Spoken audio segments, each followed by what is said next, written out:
So we just had a guy that's been sitting through the seminar these 5 days, 4.5 days, that actually just completed an acquisition. And I just started to say, it's no revelation to me. And it's not, I don't need the validation. I've done this 1,000 times. But the you in both in the group here and on YouTube, even though you've watched these YouTubes, some of you hundreds of times, you still haven't pulled the trigger. Some of you will, on this, and there's a reason why we didn't film him for you, because we don't want you bothering him, but you won't pull the trigger. If Muhammad, Jesus Christ, or Buddha floated down through the motherfucking ceiling and did the deal for you and said, all you got to do is this, you wouldn't pull the fucking trigger. What you really want me to do is me do the deal. And that's not what the mentor program is about. You got to pull the fucking trigger. You can, I just checked before I came in. 51.1% of the people in the last 30 days have come to my site more than 10 times in the last month. 51, call it 50%, have come to the site more than 10 times. 6% have come to the site more than 200 times. 200 motherfucking times in 30 days. What the fuck are they doing?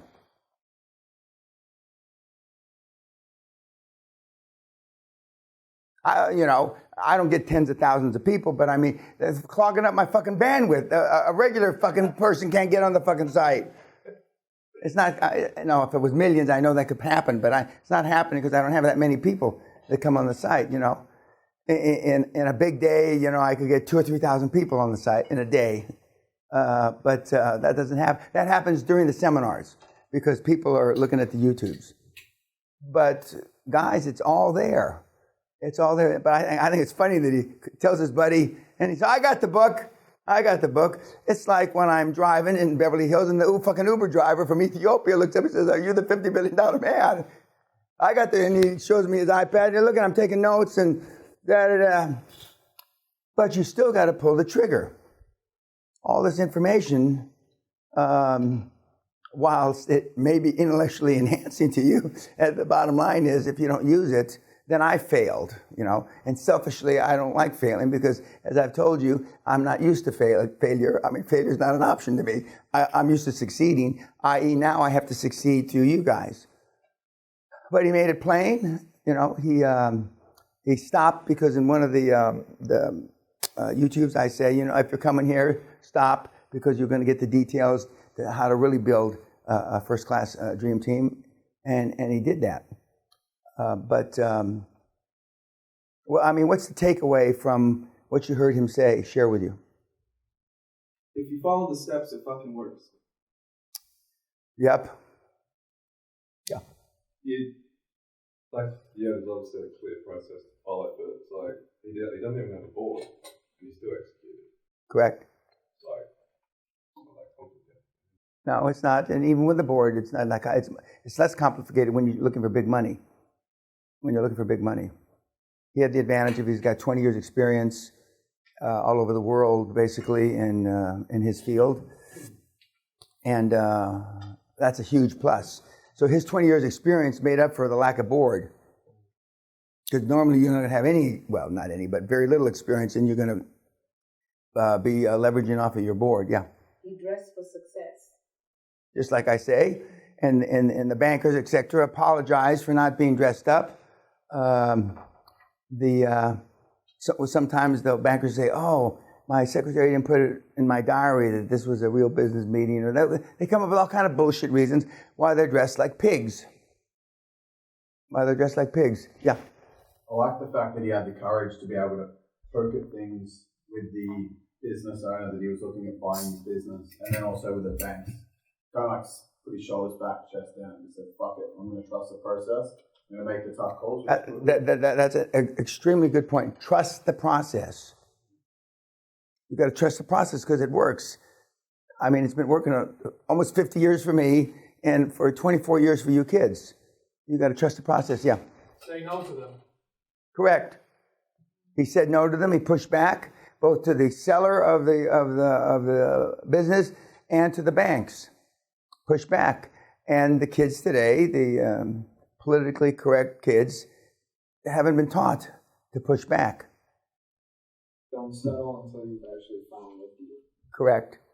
And he talked about the parameters, what constituted a deal, and he wound up buying it for roughly half of what the original EBITDA figure was, because the negotiation process and the due diligence process is a euphemism for knocking the price down, because nobody that puts anything up for sale puts 100% of all the facts. They only put the good facts, the things that are hopefully you're going to value the business highly on.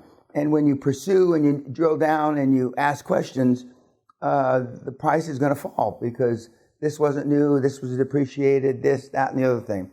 And he did all that stuff. And all that stuff is clearly outlined through the book and or on my website. It's just not hard. There's another question? Yeah. I know hindsight is 20/20, but yeah, it is. Could he have acquired the property with 100% financing, even though? Yeah, he could have, but he didn't. But he did. One thing he left off. He bought the assets. He bought the assets, and quite often it's worth paying a little more to buy the assets and not buy the whole company, because you're stepping away from all the liabilities. Current liabilities, past liabilities, and future liabilities. So I've seen many times that it's worth paying up, or it's worth not going through that extra financing step. And he had the cash to put the 10% down. He had the cash to put the 10% down. Yeah. To audit the books of a mom and pop shop, do you? No, it's not worth the money to pay a real accountant to audit, fully audit the books. But I mean, because he's buying the operation assets and not the company. I mean, there's no real books to audit. There's not. Plus, he has the experience of 20 years, and with your board, you'll have the experience. If the seller's not willing to sell off the assets, can you buy the company and shell the assets out? Sure, you can, but I mean, the reason that the companies rather sell the company assets in a shell is because they want to pass all the liabilities on to you. If they keep the shell and you get the assets, that means they're still stuck with the liabilities. Those could be tax liabilities, those could be lawsuit liabilities, it could be a lot of other things. But I mean, it's not worth it. If you're going to buy the company with the assets inside, you might as well just keep the company and absorb the whole company into your entity, your umbrella company that I've taught you how to do previously. Any other questions? Any other takeaway from his presentation? Got balls. Yeah. Well, see, now I don't. You snowflakes think you got balls. What you did isn't really balls. We're not in a firefight, and people aren't shooting at us. So I mean, I understand. So, but for today's environment, it sounds like he just took Iwo Jima by himself. Amen. Yeah, I mean But he also had experience in that area. If he was just buying it from scratch. He didn't have any experience. Well, because of his background in security and his MBA. Well, I mean, the MBA didn't. I don't believe helped him a bit. No, I mean, MBA's got Only the name. Yeah. 2%. Yeah, the banks like the fact that he's got an MBA. Yeah, that's my point. Yeah, but I mean, none of those extras help. And when you're sitting eyeball to eyeball with the seller, none of that, Was there any point where you were struck by fear, or you had any fear, or any? You know how we say get nervous. Dan talks about being nervous before a deal, anxious. Never show fear in front of them. Never. But by yourself behind closed doors. No. Yeah, you're Afghanistan, obviously. Yeah, but I mean, this isn't firefighting Afghanistan. I mean, it's not even remotely close. But yeah, but for you guys, that's why you've led a bubble wrap life and you've ridden your bicycle with trainer wheels. I mean, this, for most of you, will be the first experience where you actually pushed yourself. Yeah. That's actually one of the reasons that you dress for business. Because as soon as they start to apologize, you already, the chest for you is like, it's okay. So you will handle fear. You can. A little bit of training and dress good. You got it. Yeah. And it's hard to believe that these guys will feel intimidated by the way you dress. But they're snowflakes too. See, you can't forget that. They've come up in the same generation. They don't have any. They even have less because they're working for the fucking bank. If they were so fucking smart, they wouldn't be working for a fucking bank. So they're snowflakes just like you. Yeah. I just wanted to point out. Is this a poignant moment? Is this a Lord Olivier moment you're going to share with us? No, but in terms of fear, the seller was motivated, so he wants to make it work just as much as you do. You're doing him a favor by completing the. Yeah, well, you're snowflaking it up. You're making it sound better than it is. Now, he said several times, this is just business. You're going to cut his fucking head off and shit down his neck. You call it whatever the fuck you want. That's the end motherfucking result. We're going to cut these cocksuckers' heads off and we're going to shit down their fucking neck. If you got to snowflake it up to make yourself feel better, Allah be with you. But that's bullshit. We're going to win. They're going to die, metaphorically speaking. We're going to win. They're going to fucking die. We're going to leave them dead in the street. If you don't have that fucking attitude, they're going to eat you alive.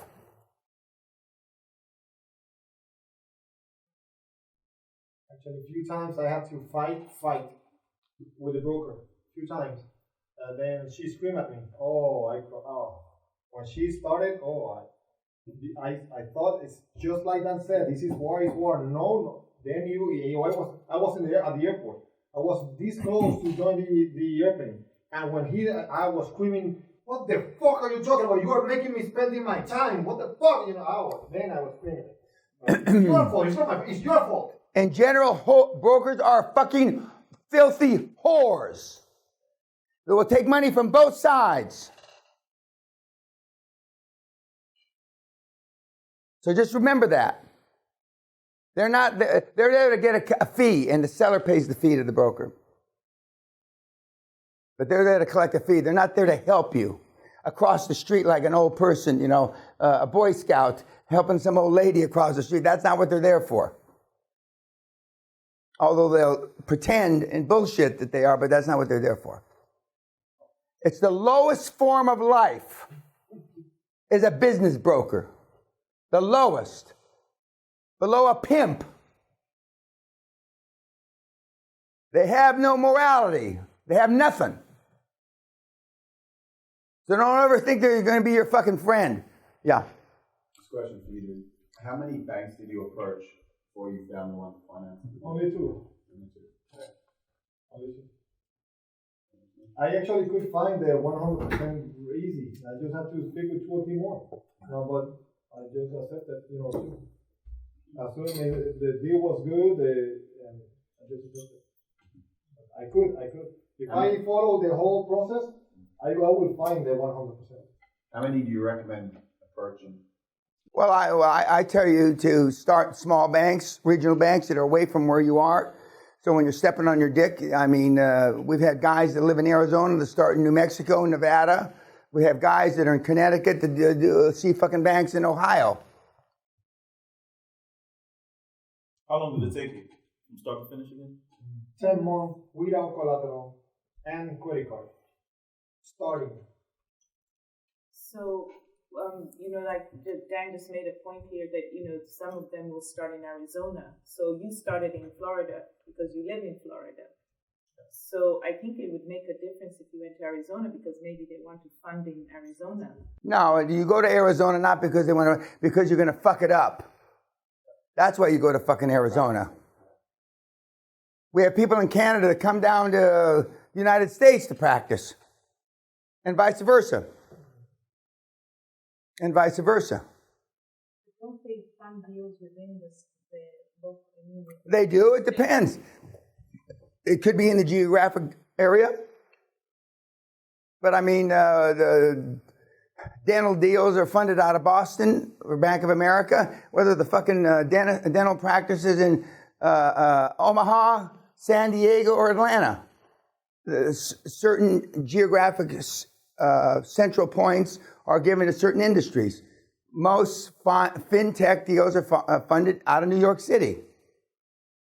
Financial technology deals. It depends on the size of the bank. Guys, see, even though you told them how to do it, you told them you did it, you told them, see, they still, their nuts are sucked up into their body cavities. No huevos. He can lay it out like Legos. And that's why there's only that many people up there.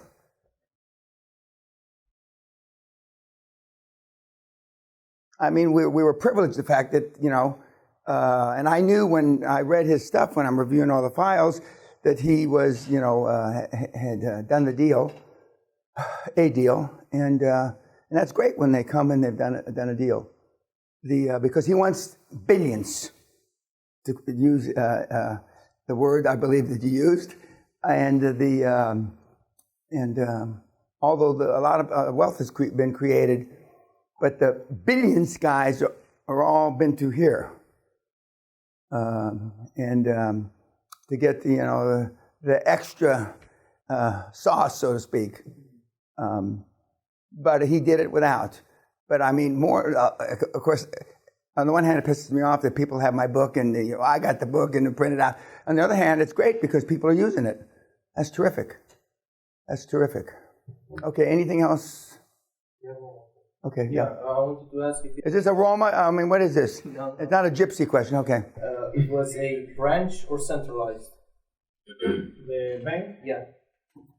Or you did They made the decision at the bank or they have to go someplace else to make a they decision? go someplace. Yeah, okay. Yeah. Anything else? I like his passion. Oh, well, I don't care what you liked. Okay. What did your like get you so far? Nothing. Okay. That was a geometric growth, 0 to almost 500,000. Because I already have 2 more clients in less than 2 months. Yeah. But I mean, passion works. Yeah. Enthusiasm works. It just does. Now, we've been talking about board. What do you give the board? Give 50 to 70% of what you, the dream away is better than 100% of nothing. Chairman up to 10%. We've talked about the other directors, 1 to 5%, normally 2%. We've talked about the retired executives. We talked about the retired Big Four accountants.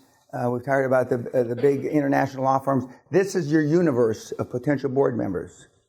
This is your universe. Not everybody's on LinkedIn. Not everybody. But we've talked about going to associations, going to alumni, etc. And so there's a plethora of various pools of potential board members. And for some of you that went to school, you can use that. For some of you that didn't go to school, it doesn't make a shit. It doesn't. The bottom line is there's more than enough potential board members out there. We've never had a shortage in 24 years of board members. Okay, YouTube, thank you.